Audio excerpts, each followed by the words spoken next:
Okay, so today we are going to talk about something that I addressed briefly in an earlier video. We're going to talk about the importance of getting the middle third of your wrap tightened really well. So this is, we're going to be doing a ruck today. It's not going to be a detailed tutorial on all the steps of the ruck, but on this specific issue. It's something that I think I haven't seen addressed a lot.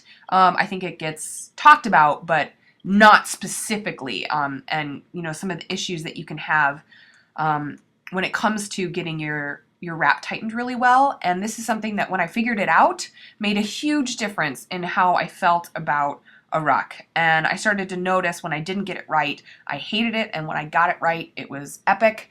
So I want to see if I can illustrate for you what happens when you don't get it right, and then what it looks like when you do get it right. So I'm pulling up my seat here, and I'm going to pull it up really high because I want to get that bottom rail tightened really well without getting the middle rail tightened really well, so that you can see what that looks like, and then we can talk about why that's uncomfortable.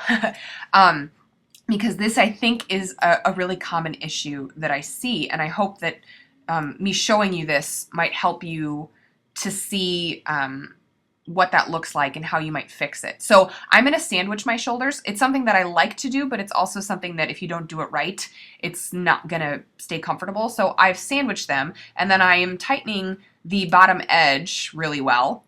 And you can see it's bringing his leg up really high, but you can see there's that slack kind of from his bum over to his knee because I have not tightened the middle third of the wrap really well.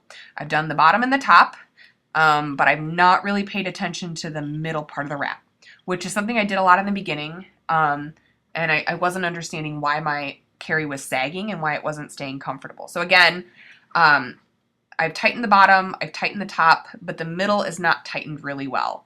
And what that's going to do, it's going to pull his knees up nice and high, but his bum is going to start to sag lower, which is going to pull on your shoulders, and it's not going to be comfortable for very long. And you're going to see that from where I started him, he's really dropped down.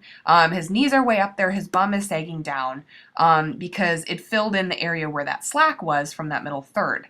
So it's not that you can't carry like this, but it's not going to be comfortable for very long, and they drop down pretty low, which he doesn't like because he wants to be able to see. And if you're carrying a littler baby, you want them up really high. So I'm going in and I loosen up that bottom edge here by reaching my hand in there and pulling it out a little because I don't want that bottom edge so tight with his knees up so high. And then I'm pulling the middle third of the wrap up tighter. So you can see that pulls his bum up, and that gets him up higher where he should be.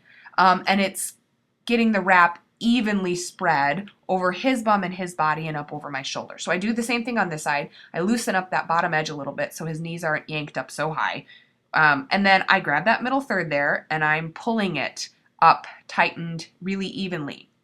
And so hopefully you can see how that pulls him up so that he is sitting up higher. And he is sitting up straighter. He is not with his, bum down so low, knees up so high. So the positioning of this here is going to be a little different from a toddler to a little baby. But this is important no matter the age of your child, for your comfort and for their positioning. So I hope that you can see the difference there, and I hope that maybe that helps something click for you, like it did for me when I figured it out. All right, thanks.